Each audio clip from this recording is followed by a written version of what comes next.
दोस्तों नमस्कार, मैं कैप्टन विक्रम सिंह। आप स्वस्थ होंगे, मस्त होंगे, अपनी सेहत के लिए जागरूक होंगे।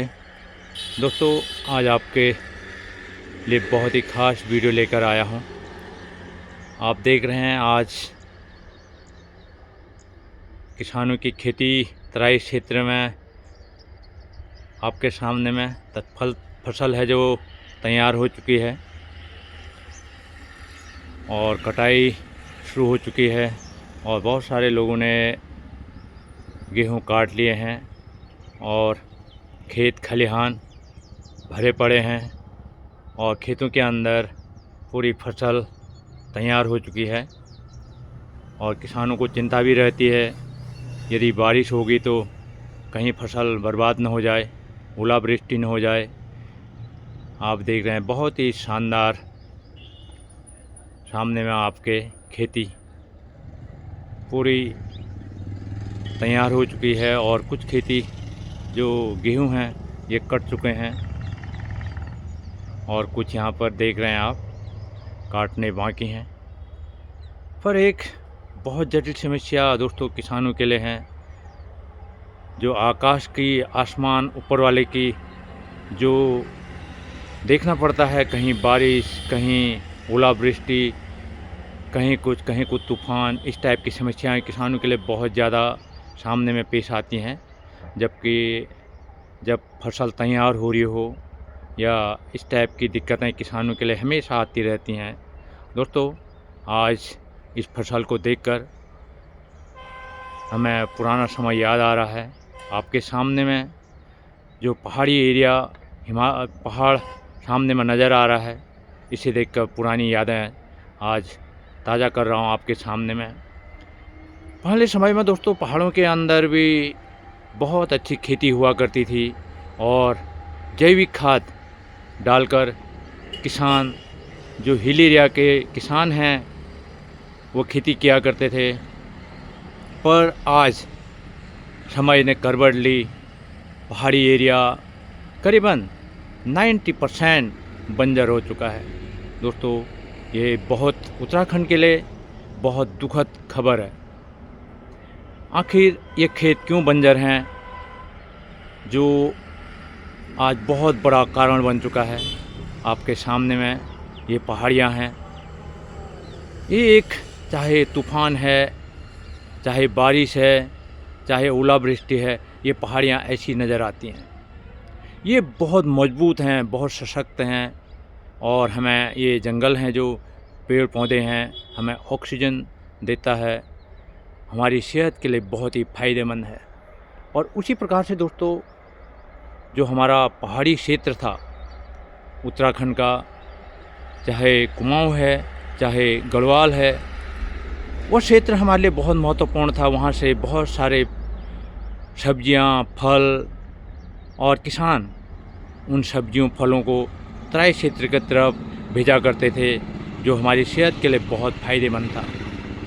पर आज एकदम उल्टा हो चुका है। तराई क्षेत्र से पूरी फल, फ्रूट, सब्जियां और अनाज तराई क्षेत्र से जाता है, जो कि आज देख रहे हैं हमारे देश के अंदर खेतों के अंदर बहुत ज़्यादा केमिकल का इस्तेमाल किया गया है, जो हमारी सेहत के लिए बहुत ही नुकसानदायक है। आज दोस्तों मैं बात कर रहा हूँ हिल एरिया की, जो हिल एरिया के जो किसान हैं, क्योंकि हिल एरिया के अंदर हैं, चाहे तराई क्षेत्र हैं, 80% ग्रामीण एरिया रहता है जहाँ खेती की जाती है। आज हिल एरिया बहुत मुसीबतों से जूझ रहा है। वहाँ पर कारण आज खेत जो जंगल हैं, इसी प्रकार से इसके बीच में हमारे जो ग्रामीण एरिया था वो निवास करता है और खेत होते थे, जहाँ हरे भरे खेत और खेत खलिहान बहुत अच्छे भरपूर मात्रा में हमारे जो खेत थे, खेती होती थी। पर आज समय के अनुसार दोस्तों आज पहाड़ी एरिया के जो खेत हैं पूरे बंजर हो चुके हैं। बहुत ही सोचनीय विषय है। आज जो हमारा हिल स्टेशन है, वहाँ पर बहुत ज़्यादा जंगली जानवर हो चुके हैं। जिसकी वजह से किसान बहुत ज़्यादा परेशान हैं। आज जो जैविक खेती किया करते थे, फल फ्रूट सब्जियां उगाया करते थे, आज उनकी जो खेती है पूरी ख़त्म हो चुकी है और वह तराई क्षेत्र पर निर्भर हैं, क्योंकि जंगली प्राणी इतने ज़्यादा हो चुके हैं जो उनकी खेती को नुकसान पहुंचाते हैं। दिन में खेती पेड़ पौधों को लगाते हैं, फसल बोते हैं, तो बंदर, लंगूर और नाना प्रकार के जंगली जो प्राणी हैं वो नुकसान कर जाते हैं। और रात के टाइम जंगली जानवर, सूअर बहुत ज़्यादा उत्तराखंड के अंदर हो गया है, जिसकी वजह से किसानों की खेती है जो बंजर हो चुकी है। दोस्तों, इसमें जो सरकार है उन्होंने एक स्टेप उठाना चाहिए, कदम उठाना चाहिए। जो आज हमारे जो उत्तर में सिराने में ये पहाड़ नज़र आ रहे हैं, ये हमारी सेहत के लिए बहुत फ़ायदेमंद हैं। उसी प्रकार से जो पहाड़ के अंदर निवास करते हैं वो लोग भी हमारे लिए उतने ही महत्वपूर्ण हैं, क्योंकि हमारी सरहदों की देखभाल करते हैं। तो यदि इसी प्रकार से पूरा हिमालय जो चाइना बॉर्डर से ताल्लुक़ रखता है हमारा उत्तराखंड, तो यदि वो लोग कमज़ोर हो गए तो एक न एक दिन बहुत समस्या का सामना करना पड़ेगा। तो दोस्तों, यदि वो पहाड़ी एरिया को नहीं छोड़ते हैं, पलायन नहीं होता है, तो हमारी जो सीमाएं हैं वो हमेशा सुरक्षित रहेंगी, लोग वहाँ पर निवास करेंगे। यदि वहाँ पर कुछ होगा ही नहीं तो वहाँ पर क्या करेंगे। तो इसलिए मैं आज सरकार से, धामी जी से रिक्वेस्ट करता हूँ कि उनके लिए सोच विचार करें। मैं बिल्कुल भी पशुओं से बहुत ज़्यादा प्रेम करता हूँ। मैं ये नहीं कह रहा हूँ कि इनसे वो मारा जाए, पर इनके लिए सोच विचार किया जाए, क्योंकि किसानों की जो खेती है वो बहुत ज़्यादा नुकसान हो चुका है। इस प्रकार से यदि आज धामी जी इसमें सोच विचार करते हैं, 1 साल नहीं, 2 साल नहीं, 3 साल नहीं, 5 साल के अंदर इस पर कंट्रोल किया जा सकता है। और फिर से हमारी जो उत्तराखंड की धरती है वो देवभूमि जो हमारी कहा जाता है, हमारे देवभूमि, और यहाँ पर जो भगवान तो निवास करते ही करते हैं। जो यहाँ के लोग हैं बड़े शांत मिजाज और बहुत ही जो मेहनती लगन के साथ खेती करते थे, वो फिर से उनके चेहरे के अंदर रौनक आ सकती है। जिस प्रकार से आज तराई क्षेत्र के किसान खुश हैं, उनकी फसल तैयार हो चुकी है और उनके चेहरे के अंदर मुस्कान नज़र आती है, तो उसी प्रकार से जो हमारे पहाड़ी एरिया के किसान हैं उनके चेहरे के अंदर भी रौनक आ सकती है।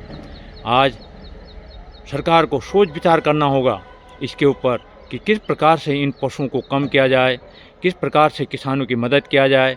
तो इस प्रकार से दोस्तों, मैं पूरी जनता से एक आवाज़ उठाएं और इसमें काम करने का प्रयास करें, क्योंकि यदि हमारा हिल एरिया सेफ रहेगा, पहाड़ी क्षेत्र हमारे जो जनता है वहाँ की वो खुशहाल रहेगी, तो हम हमेशा जो हमारा क्षेत्र है हमेशा खुशहाल रहेगा, हम खुश रहेंगे, हमारे जो रिश्ते नाते हैं हमेशा खुश रहेंगे। पर आज की डेट में दोस्तों बहुत दुखद पहाड़ी क्षेत्र के लिए वहाँ पर बहुत ज़्यादा जंगली प्राणी हैं जो उन्होंने नुकसान कर दिया है। यहाँ तक कि जो तराई क्षेत्र के बंदर हैं, रेलवे स्टेशन, बस स्टेशन और बहुत सारे जगहों के बंदर गाड़ियों में भर के हिल एरिया की तरफ छोड़ दिया जाता है, जिसकी वजह से हिल एरिया के जो किसान हैं उन्हें बहुत ज़्यादा नुकसान है। लोग बहुत नाराज़ हैं, बहुत रुष्ट हैं, क्योंकि सरकार ये काम कर रही है। आज इन्होंने लोगों की मदद करनी चाहिए, ना कि ऐसा काम करना चाहिए,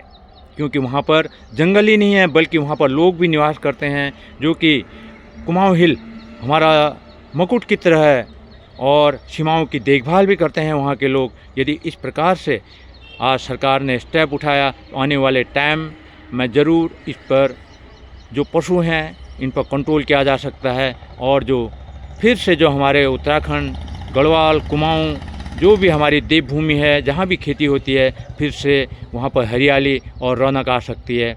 तो दोस्तों, इस वीडियो को ज़्यादा से ज़्यादा लोगों को शेयर करें, जो कि धामी जी की सरकार है इन तक पहुँच पाए और इनकी जो सोच है वो चेंज हो पाए, और जनता की सेवा के लिए खड़े रहते हैं तो खड़े होते हैं, पर जनता की सेवा कर रहे हैं नहीं कर रहे हैं ये तो आपके सामने में है। तो दोस्तों, इस प्रकार से हम यदि मिलजुल कर इस काम को करते हैं और स्टेप उठाते हैं, ज़रूर इसके अंदर हमें इसका फल मिलेगा। 5 से 7 साल, कम से कम 5 से 7 साल के अंदर इसको कंट्रोल कर सकते हैं। धामी जी इसमें सोच विचार करें और जल्दी से जल्दी जो हमारे पहाड़ी क्षेत्र है उनके उन्नति के लिए सोच विचार करें और उन्हें आगे बढ़ाने का प्रयास करें। धन्यवाद, नमस्कार, जय हिंद, जय भारत।